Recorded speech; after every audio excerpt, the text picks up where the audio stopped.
Il existe depuis 85 ans, il est l'un des piliers de la pop culture, il n'est ni un oiseau ni un avion.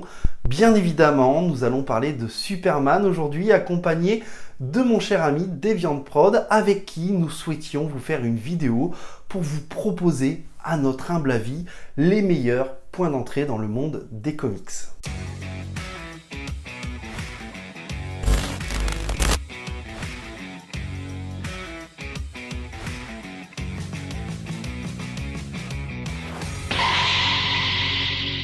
Comment va s'articuler cette vidéo? Eh bien, cette vidéo va s'articuler en 3 points. Nous allons d'abord parler des Elseworlds, puis de la continuité VF, et pour les lecteurs qui n'auraient pas peur de l'anglais, nous allons vous proposer des points d'entrée dans la continuité VO. Et qu'est-ce qu'un Elseworld? Un Elseworld est un récit qui va placer notre super-héros dans un contexte quelque peu différent que l'on connaît habituellement. Par exemple, notre super-héros sera sur une autre planète ou même dans une autre temporalité.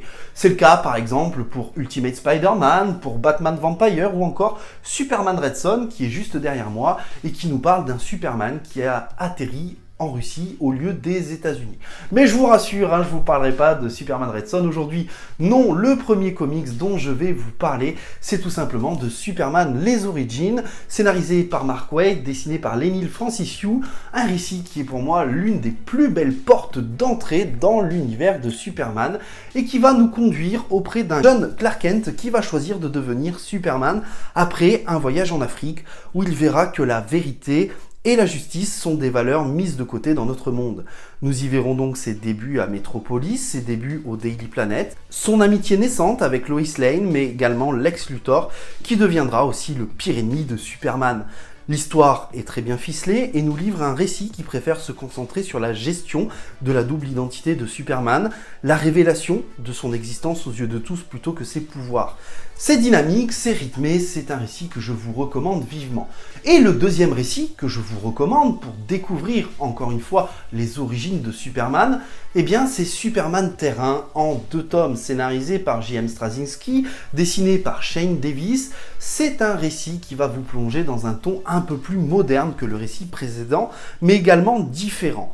On revient ici sur un jeune Clark Kent partant pour Metropolis et découvrant ses pouvoirs tout en se posant la question de les utiliser ou non. Et là aussi, de se révéler aux yeux du monde et comment. Le rythme est un peu plus posé que le récit précédent, sur un ton à la fois plus dramatique et à la fois un peu plus humoristique également. Les antagonistes seront vite oubliables car ils sont là pour amener Clark à devenir Superman. Tout comme j'avais pu le constater sur Batman Terre 1, les dessins sont également très cinématographiques, grandioses, avec des arrière-plans qui fourmillent de détails et qui vous donneront envie de voyager. Et en parlant de voyage, nous arrivons à notre 3e recommandation. Et oui déjà, il s'agit de Superman for All Seasons, scénarisé par Jeph Loeb, dessiné par Tim Sale, un récit poétique, un récit presque onirique d'une certaine manière, qui vous fera voyager en 4 chapitres au cours de 4 saisons. 4 saisons qui représentent à chaque fois un narrateur différent. L'ensemble du récit nous montre donc différents points de vue à chaque narrateur, à chaque moment de la vie de Superman, tout en nous livrant un récit très poétique sur un Superman très humain, très mélancolique. Ce récit est une véritable lettre d'amour à Superman, un récit qui m'aura fait voyager, qui m'aura transporté. Ce récit est tout simplement un véritable petit chef-d'œuvre. Et les 2 prochains récits dont je vais vous parler ne sont plus des récits qui vont vous proposer de découvrir les origines de Superman. Non. Et d'ailleurs, le prochain récit n'est autre que Luthor, un récit scénarisé par Brian Azzarello et dessiné par Lee Bermejo, un récit qui va vous plonger dans la tête de Lex Luthor, dans le regard de Lex Luthor, et nous montrer comment il voit Superman, ce qu'il ressent pour Superman. C'est un récit qui offre un angle de vue plutôt original pour un lecteur, puisqu'il se place dans la tête du pire ennemi de Superman. C'est original parce que Lex Luthor est un humain, avec ses forces mais aussi ses faiblesses, et que peut faire un homme face à une force qu'il ne comprend pas. Et la petite cerise sur le gâteau, c'est qu'Azzarello va nous livrer un Lex Luthor quelque peu différent de celui que vous allez connaître ailleurs dans la continuité. Un Lex Luthor plus humain, plus proche de ses collègues, qui va venir complètement effacer le côté manichéen du personnage. C'est un récit mature qui nous propose un scénario différent, bien ficelé, accompagné des dessins de Lee Bermejo, qui nous propose des planches proches du réalisme. Et là aussi, on est sur un petit chef-d'œuvre dont je n'entends jamais parler alors que je l'ai tout simplement adoré et que je l'ai dévoré. Un récit que je vous recommande encore une fois vivement. Le dernier récit que je vais vous proposer dans ce chapitre Elseworld n'est autre que All-Star Superman, scénarisé par Grant Morrison et dessiné par Frank Whiteley. Grant Morrison qui d'habitude ne me convainc réellement jamais, que je n'aime pas vraiment, et qui là nous livre encore une fois un très bon récit sur Superman. Un récit dans lequel il est déjà établi en tant que super-héros, mais malheureusement pour lui, Lex Luthor va le condamner à mort. N'ayant plus que quelques semaines à vivre, Superman va se lancer dans une quête comparable aux 12 travaux d'Hercule afin de protéger la Terre, afin de protéger les êtres humains et laisser son héritage. Les personnages sont extrêmement bien écrits, on différenciera facilement Clark Kent de Superman, tant celui-ci est courbé physiquement, maladroit, et ce récit nous prouve à quel point Superman est synonyme de bienveillance. Je ne peux que recommander ce récit de Grant Morrison dont je ne suis pas le plus grand fan. Un récit accessible, un récit touchant, auquel vous continuerez de penser même une fois le livre refermé. Attention toutefois aux dessins qui, j'en suis certain, ne plairont pas à tout le monde, mais croyez-moi, All-Star Superman est une véritable pépite. Il est temps, mesdames et messieurs, de passer à la continuité VF. Et comment se lancer dans la continuité de Superman? Quel est le meilleur point d'entrée pour se lancer dans la continuité VF? Eh bien, le premier point d'entrée et le meilleur, à mon sens, est tout simplement Superman Chronicle, qui va vous faire voyager en 1987 quand John Byrne a décidé de reboot l'univers de Superman. Et c'est un excellent reboot d'ailleurs. Alors j'entends qu'il est difficile de se lancer dans les Chronicles, notamment à cause du prix de 35 € pour les premiers Superman et 39 € pour les suivants, ou encore du nombre de tomes qui vont être édités, puisque normalement les Chronicles vont couvrir la période 1987 jusqu'à 2012, jusqu'à Flashpoint. Pour autant, à mon sens, l'intérêt des Chronicles n'est de garder les arcs qui vous intéressent. Personnellement, j'ai choisi de ne collectionner, de ne garder dans ma bibliothèque pour le moment que l'arc de John Byrne et également la mort de Superman. Et je verrai si à un moment je relance ou non la collection Chronicle. Donc vous avez tout à fait cette possibilité-là. Toutefois, si vous pensez que les récits sont un peu trop old school, un peu trop compliqués, vous pouvez vous lancer sur les Superman de Grant Morrison. Malheureusement, moi, ce n'est pas un arc que j'ai adoré. Bien au contraire, je l'ai détesté. C'est peut-être même l'une des pires histoires Superman que j'ai lues de ma vie. Pour autant, ils font partie de la continuité. Et dans la continuité, notamment, il y a une histoire, à mon sens, qu'il faut lire et dont on ne parle jamais. Il s'agit de Superman, Lois et Clark, qui est un excellent récit de la continuité. Un récit qui va être capital si vous souhaitez ensuite continuer sur les Superman Rebirth, puisque c'est le récit qui va introduire John, le fils de Superman. L'histoire est très accessible, prenante, met le doigt avec justesse sur le thème de la famille, le rôle des super-héros et le juste équilibre entre vie humaine et vie super-héroïque. De plus, les dessins sont absolument magnifiques et je vous invite vraiment à vous pencher sur ce récit qui est à mon sens sous-coté et dont on ne parle jamais. Après avoir lu Lois et Clark, vous pouvez vous plonger sur Superman Rebirth ou Super Sons, que personnellement je n'ai pas du tout aimé. Je vous mets le lien de ma vidéo Super Sons pour comprendre pourquoi je ne l'ai pas aimé. Et enfin, vous avez les Superman Infinite sur lequel je n'irai pas, mais laissez-moi vous recommander la vidéo du copain Os Comics qui en parle très bien et qui vous expliquera si oui ou non lui il a aimé et si oui ou non c'est une excellente porte d'entrée. Je vous laisse maintenant, mesdames et messieurs, avec le meilleur d'entre nous, DeviantProd, qui va vous parler de la VO. Merci beaucoup Ingé, merci pour l'invitation et merci de me permettre de parler d'un personnage que j'aime énormément, un de mes 2 personnages préférés de l'univers DC, c'est-à-dire Superman. Et pour ma part, je vais vous parler de 2 récits VO qui, pour le coup, ne sont pas encore, en tout cas, parus en France. Ces 2 récits, ce sont World of New Krypton et Camelot Falls. Donc, commençons tout de suite par World of New Krypton. Alors, je triche un peu en vrai, parce que il y a le récit World of New Krypton, qui est donc un récit qui est paru en 12 issues, en 12 numéros, mais pour le coup, moi ce que j'ai lu, c'est vraiment toute la saga New Krypton, la saga complète. Alors, on passe d'un coup de 12 issues à 86, je crois, à peu près. Donc voilà, il y a une petite différence pour le coup, mais en tout cas, c'est vraiment, vous pouvez lire juste New Krypton pour vous résumer un peu de quoi ça parle. Tout simplement, après un affrontement contre Brainiac, Superman va réussir à libérer la cité de Kahndaq, donc non seulement à récupérer ce bocal avec la cité de Kahndaq, mais en plus à lui redonner sa taille réelle. Il va lui rendre sa taille et l'installer dans le Grand Nord, ce qui veut dire que d'un coup, il y a 10 000 Kryptoniens qui se retrouvent vivant dans une cité sur Terre. Vous imaginez bien que ça peut provoquer quelques problèmes. Certains personnages ne vont pas être contents du tout, entre autres un certain Général Lane, qu'on va pas mal suivre qui va être un peu l'antagoniste, un des antagonistes dans ce récit. Tout ça va amener à ce que les Kryptoniens préfèrent créer leur propre planète de l'autre côté du Soleil en opposition à la Terre, ce qui va donc donner New Krypton, d'où le nom de cette série. Mais alors vraiment, vous pouvez tout à fait lire juste ces 12 issues, c'est très bien comme ça.